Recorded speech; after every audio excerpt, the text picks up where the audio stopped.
Is this love, is this love, is this love, is this love that I'm feeling? Is this love, is this love, is this love, is this love that I'm feeling? Oh, dum, dum, dum, dum, dum. I wanna know, wanna know, wanna know. Dum, dum, dum, dum, dum. I wanna know, wanna know, wanna know.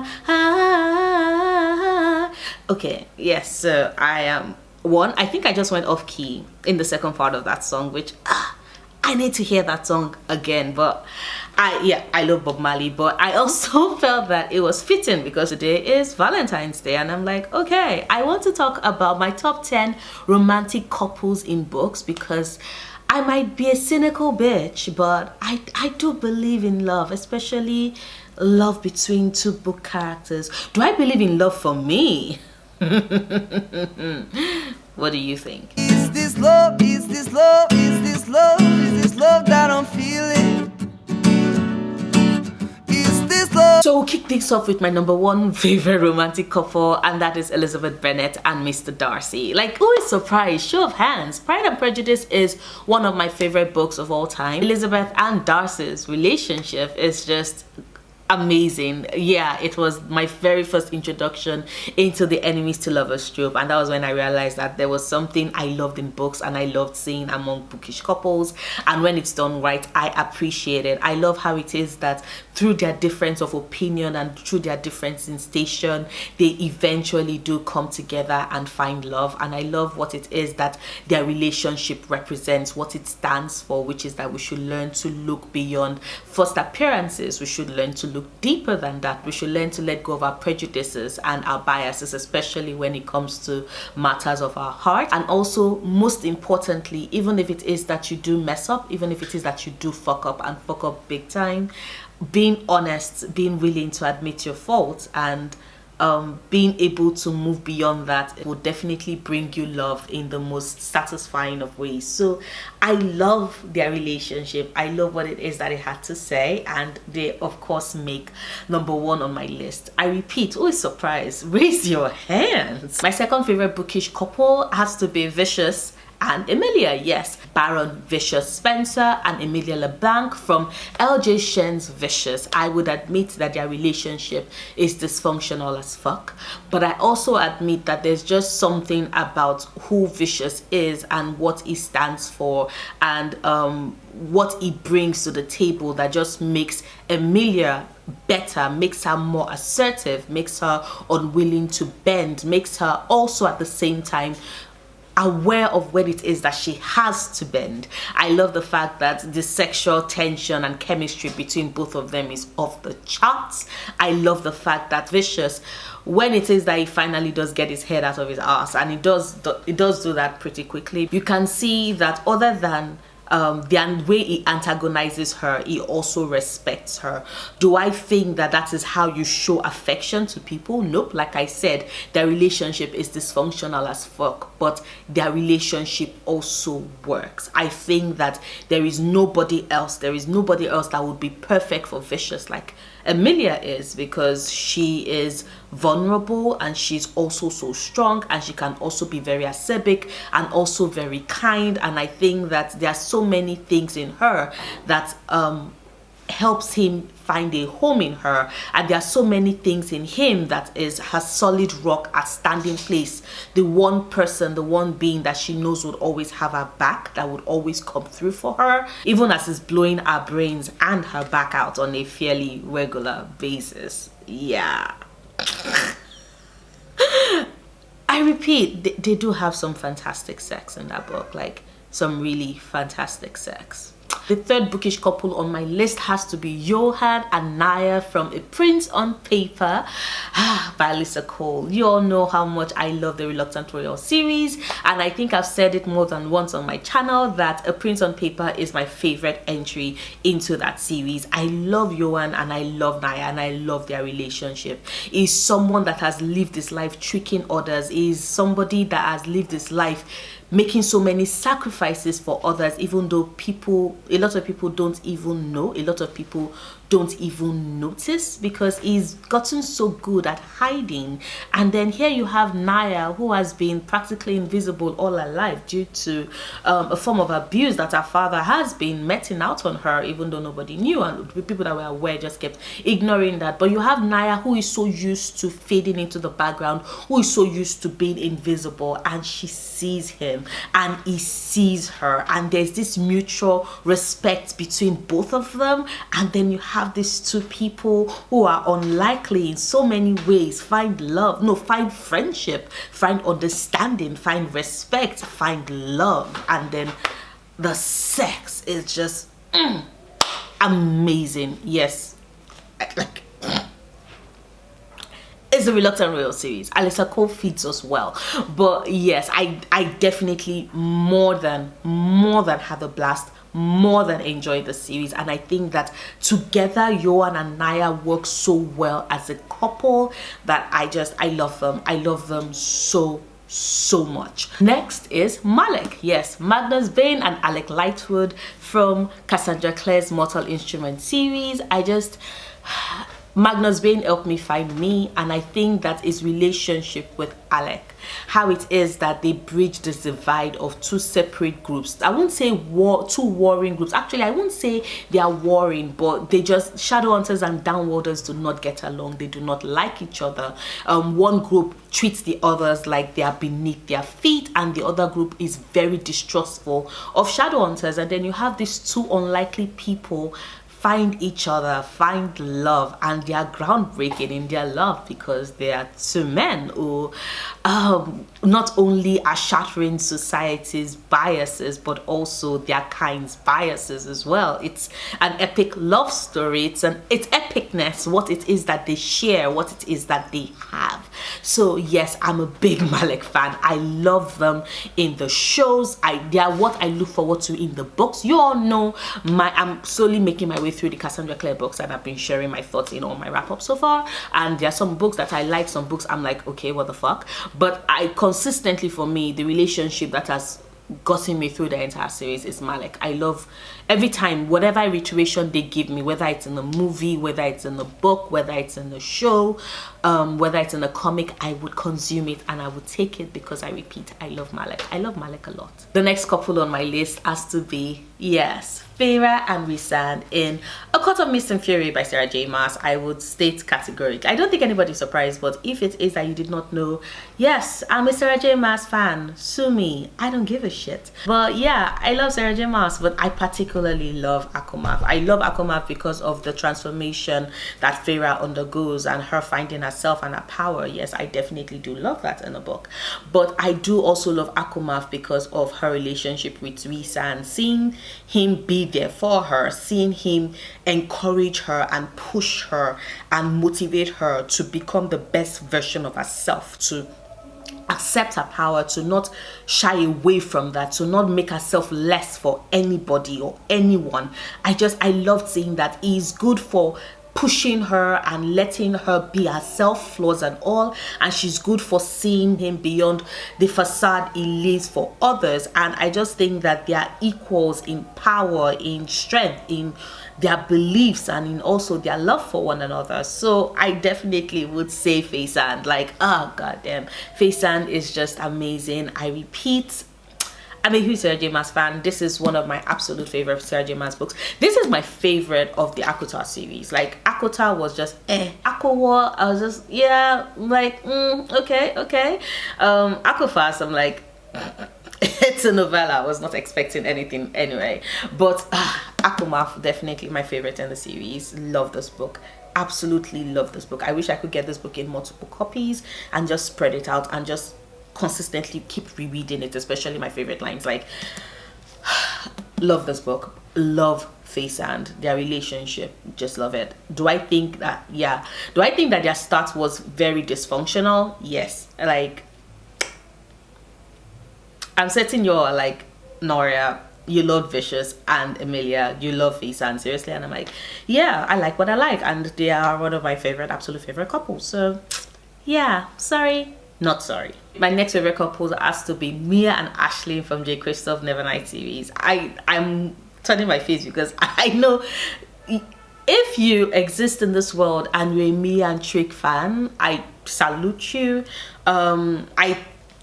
I will even say that in Nevernight, I liked Trick. I was like, oh my god, definitely Mia, get you some.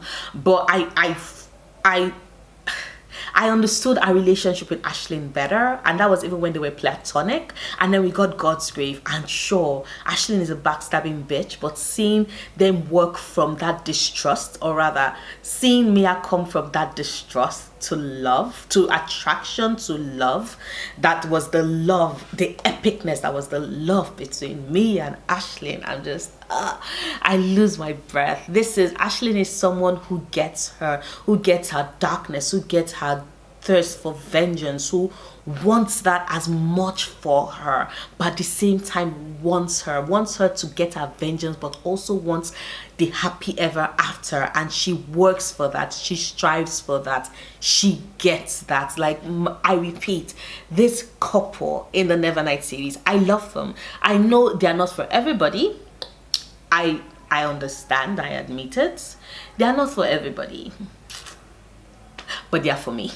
And that is what matters. So definitely me and Ashlyn in the Nevernight series. Also, I repeat, the sex, good, very good, amazingly good, so good. The next couple for me, Stella and Michael in The Kiss Quotient by Ellen Wang. I love the fact that you have Stella, who is on the spectrum but who wants to experience sex for one reason. It's an experiment for her, yes, but she does want to experience it, and she wants to see if she would enjoy it, and as such she hires the services of an escort. Enter Michael. And I love the fact that we could legitimately see Michael slowly working in helping Stella discover what it is that she likes in sex and then enjoy sex. And this was before he found out that she's on the spectrum. And just seeing their relationship, seeing how it is that they slowly fall in love, seeing Stella slowly let Michael in, seeing Michael falling head over heels in love with her. And then of course it would not be a complete romance if somebody does not make a dumbass decision. And even till the very end, seeing Stella be so strong, I'm like, I want to obsess over him, but I'm not going to obsess over him. I'm going to get over him. Like, it just, I don't want to go into that much because I don't want to spoil anything for you. I don't want to spoil anything. I've already said enough spoilers in my sentence, but yeah, definitely, I love their relationship. I love the mutual respect that they have for one another.